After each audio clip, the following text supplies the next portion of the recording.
شیخ نماز کی بات کریں تو فجر میں کتنی پاور ہے نفس کو کنٹرول کرنے کے حوالے سے؟ اور اپنے اندر کوئی پاور آئے گی تو پھر فجر میں پاور آئے گی نا. جب آپ اٹھتے ہی نہیں ہیں فجر کے لیے تو پھر وہ پاور کیسے آ سکتی ہے؟ دیکھیں نماز جو ہے نا، نماز یہ اس کا مطلب یہ نہیں ہے کہ آپ اپنی مرضی سے پڑھیں. نماز وہ ہے جو اللہ کی مرضی سے پڑھی گئی. اللہ کی مرضی کی نماز میں جس طرح مغرب آپ نے ٹائم پہ پڑھنی، اسی طرح فجر بھی نہ ٹائم پہ پڑھنی ہے. جس طرح وہ آپ نے مسجد میں جا کے باجماعت پڑھنی، وہ بھی مسجد میں جا کے باجماعت پڑھنی. جب آپ نے یوں 5 نمازیں پڑھی نا تو وہ اللہ کی نہیں، پھر وہ اللہ کی نماز ہے، وگرنہ وہ اللہ کی نماز نہیں ہے. آپ کسی سے پوچھیں کہ نمازیں پڑھتے ہو گے تو ہاں پڑھتا ہوں، کبھی 5 پڑھ لیتا ہوں، کبھی 4 بھی پڑھ لیتا ہوں، کبھی 3 پڑھ لیتا ہوں، لیکن اکثر میں 5 پڑھ لیتا ہوں. بھئی 4 کیوں پڑھ لیتے ہو، 3 کیوں پڑھ لیتے ہو؟ اس لیے کہ اپنی مرضی، اور اپنی مرضی سے 5 بھی پڑھ لی تو وہ آپ کی نماز نہیں ہے. اللہ کی نماز ہے تو وہ 5 ہے، اس میں کمی نہیں واقع ہو سکتی. اس میں فجر کی نماز بھی ہے. لہٰذا جب آپ یوں نماز پڑھیں، اقیم الصلاۃ، نماز قائم کریں گے تو پھر اس کے اندر وہ طاقت پیدا ہوگی کہ آپ کو ہر چیز سے وہ روک لے گی. ہم جب نماز کو اس طرح کا کرتے ہی نہیں ہیں تو گلا کر رہے ہوتے ہیں کہ نماز تو ہم پڑھتے ہیں لیکن یہ روکتی نہیں ہے، پھر بھی یہ روکتی نہیں ہے. آپ پہلے نماز کو نماز تو بنائیں تو پھر آپ گلا کریں. شیخ یہ ایک بڑا امپورٹنٹ سوال ہے، چند آخری سوالات میں سے، کہ برے خیالات سوچنا. بہت سے لوگ اس کو بھی انڈر ایسٹیمیٹ کرتے ہیں، کہتے ہیں ہم عمل تو نہیں کر رہے نا، اب سوچیں آتی ہیں، وہ کہتے ہیں جی رات کو سوچیں آتی ہیں تو سوچیں تو معاف ہے. حدیث بھی کوٹ کرتے ہیں، کہتے ہیں کہ نبی صلی اللہ علیہ وسلم نے کہا جب تک عمل نہیں کرو گے تو سوچیں تو معاف ہے. لیکن وہ سوچیں بھی اتنی خطرناک ہوتی ہیں شیخ، بلکہ وہ ایک حدیث آپ ہی بیان کر دیجئے، مجھے کچھ یاد آ رہے ہیں اس کے الفاظ، کہ اللہ سے حیا میں یہ بھی آتا ہے کہ سوچوں کو بھی کنٹرول جو ہے وہ کیا جائے. اس پہ بھی ضرور روشنی ڈالیں کہ سوچیں ہی تو وہاں لے جاتی ہیں انسان. سبحان اللہ. دیکھیں جو آپ جس حدیث کا ذکر کر رہے ہیں وہ اس میں نبی پاک صلی اللہ علیہ وسلم استحیوا من اللہ حق الحیا، اللہ سے اس طرح حیا کرو جس طرح اللہ سے حیا کرنے کا حق ہے. اللہ اکبر. تو صحابہ کرام نے کہا ہم اللہ سے حیا کرتے ہیں، اس میں کون سی بات ہے؟ نبی کریم صلی اللہ علیہ وسلم نے فرمایا من استحیا من اللہ حق الحیا فلیحفظ الراس وما وعا. اس کو اپنے دماغ، سر کی بھی حفاظت کرنی چاہیے اور جو کچھ دماغ میں ہے اس کی بھی حفاظت کرنی چاہیے، سوچوں کی حفاظت کرنی چاہیے. اور اس کے علاوہ فرمایا ولیحفظ البطن وما حوا، اور اپنے پیٹ کی اور اس کی جو خواہشات ہیں اس کی بھی حفاظت کرنی چاہیے. اس کا مطلب یہ ہے کہ جب تک وہ اپنی سوچوں کی حفاظت نہیں کرتا، اور اس کے ساتھ ایک دو چیزیں اور نبی پاک صلی اللہ علیہ وسلم فرمائے. پھر آپ نے فرمایا ومن فعل ذلک، جو شخص یہ کرے گا اس شخص نے فقد استحیا من اللہ حق الحیا، اس شخص نے حیا کیا اللہ سے، وہ حیا کی جو اللہ سے حیا کرنے کا حق ہے.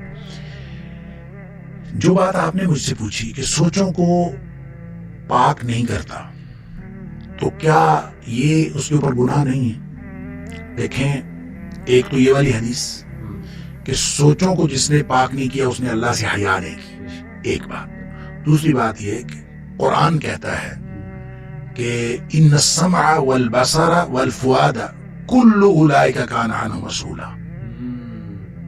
جس طرح نگاہوں کی باز پرس ہوگی، جس طرح کانوں کی باز پرس ہوگی، اسی طرح دل کی بھی باز پرس ہوگی. دل کے اندر جو باتیں اس کے بارے میں پوچھا جائے گا.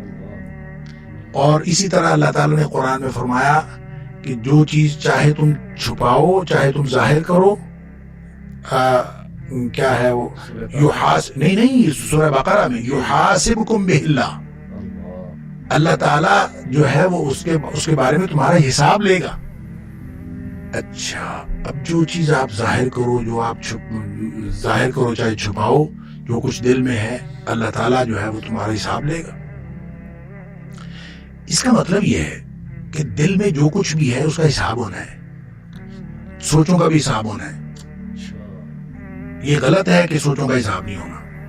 یہ فرق صرف یہ ہے کہ وہ سوچیں جو حضرت حضرات صحابہ کرام نے جو پوچھا کہ جب ہم کوئی عمل کرتے، جب ہم سوچیں آتی ہیں تو اس کے بارے میں پوچھا جائے گا کہ نہیں، تو نبی پاک صلی اللہ علیہ وسلم نہیں پوچھا جائے گا. یہ اصل میں غیر ارادی سوچیں ہیں، غیر ارادی سوچیں. غیر ارادی سوچ آئی, آپ نے جھٹک دی, نہیں جھٹکی گئی, پھنس گئے, کوئی بات نہیں, لیکن آپ کا ارادہ اس میں شامل نہیں ہے, اور آپ نے نہ اس کو زبان پہ لا کے اظہار کیا, نہ آپ نے اس پر عمل کیا, اس کے اوپر کوئی گناہ نہیں. ایک سوچ وہ ہے جو آپ اس کو سوچ کے حظ اٹھاتے ہیں, پالتے ہیں. تو جس کو آپ جان بوجھ کے پالتے ہیں, اس کے بارے میں یہ نہیں کہا گیا کہ اس کے بارے میں سوال نہیں ہوگا.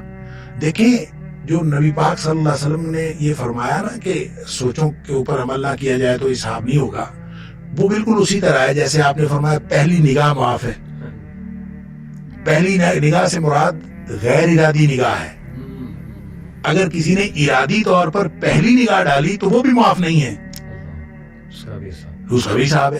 بالکل اسی طرح اگر سوچیں غیر ارادی ہیں تو اس کے اوپر کوئی حساب نہیں ہے, اور اگر سوچ پالتا ہے, سوچ کے اس کو پال کے اس سے لطف اٹھاتا ہے تو اس کا تو حساب ہے. اور یہی سوچیں انسان کو بدعمالی کی طرف لے کے جاتی ہیں, اور انسان کے عمل کے اوپر اس کا اثر ہوتا ہے.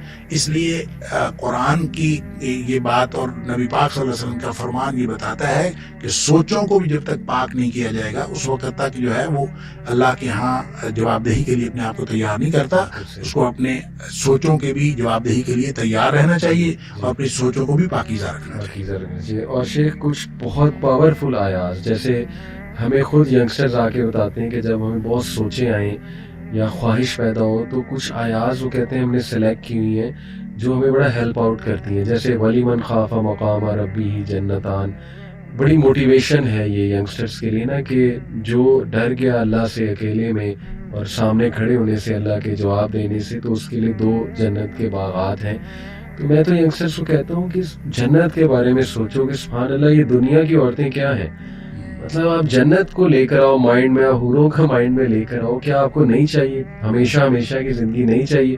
اور دوسری یہ جو سورہ ملک کی آیا ہے ان الذین یخشون ربهم بالغیب لهم مغفرۃ واجر کبیر, 2 مطلب اللہ نے پرومسز کی ہیں کہ مغفرہ اور اجر کبیر. تو یہ بھی میرے خیال آیات کلیکٹ کی جائے اور ان کو سوچا جائے جب بہت زیادہ حاوی کوئی چیز جو ہے ہو رہی, یہ بھی بہت ہیلپ کرے گی. بالکل ٹھیک ہے. ایسی آیات دیکھیں, یہ صرف کوئی کسی ایک آیت کی بات نہیں, بہت ساری آیات, کوئی بھی آیات ہو سکتی. آپ قرآن پاک خود حل ہے مسئلے کا, لہذا قرآن پاک کا کوئی حصہ پڑھیں, کوئی آیت دہرائیں. آپ سورہ اخلاص ہی دہرانا شروع کر دیں, سورہ اخلاص دہرانا شروع کر دیں, سورہ فاتحہ دہرانا شروع کر دیں, آپ آیت الکرسی دہرانا شروع کر دیں, آپ یہ جو آمن رسول ہے یہ دہرانا شروع کر دیں.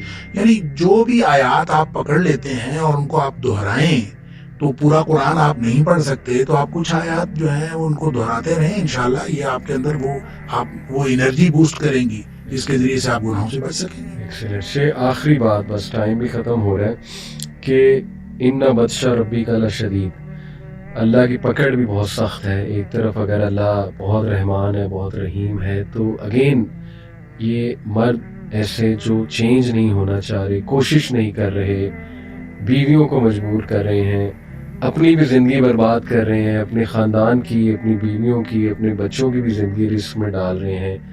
ان کو انشاءاللہ آپ کی ایڈوائس اور آپ کے تھرو میں چاہتا ہوں ایک ریمائنڈر, تاکہ ہماری آواز وہاں تک پہنچ جائے, ایک ہلا دینے والا انشاءاللہ آپ کیا ریمائنڈر جو ہے جانے سے پہلے دینا چاہیں گے انشاءاللہ ایسے لوگوں کو؟ دیکھیں, اگلا لمحہ ہماری موت کا لمحہ ہو سکتا ہے.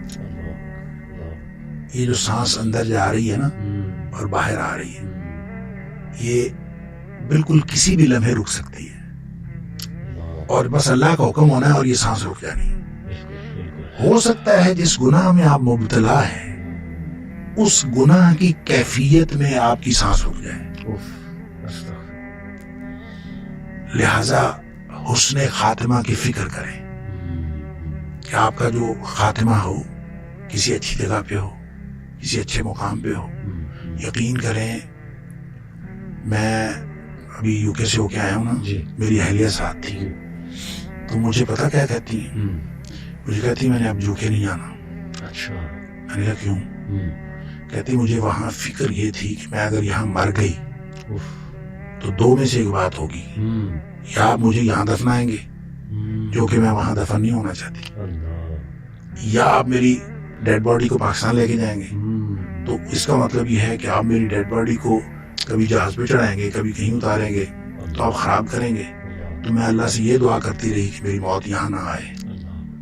تو بھائی بات یہ ہے کہ ہم نے مرنا ہے، سانس کسی وقت رک سکتی ہے. تو اگر تو مہلت لی ہوئی ہے کہ ابھی آپ نہیں مر رہے یا ابھی موت نہیں آ رہی، تو پھر جو مرضی کریں، وگرنہ اپنے حسن خاتمہ کی فکر کریں اور یہ دعا کیا کریں، اللہم انی اسألک الاخلاص فی العلم والعمل وحسن الخاتمہ. اللہ ہمیں حسن خاتمہ عطا فرمائے اور ہمارے علم اور عمل کے اندر اخلاص عطا فرمائے. آمین یا رب العالمین. اللہ سب کی مدد فرمائے. آمین. جو ہمارے بھائی اس میں پھنسے ہوئے ہیں، نکلنا چاہ رہے ہیں، ان کی بھی مدد فرمائے. خاص جو نہیں نکلنا چاہ رہے انہیں ہدایت دیں، آمین. توفیق دیں. اللہ تعالیٰ سب کو جو ہے وہ سمجھ عطا فرمائے. بہت شکریہ شیخ، جزاک اللہ خیر. السلام علیکم و رحمۃ اللہ وبرکاتہ.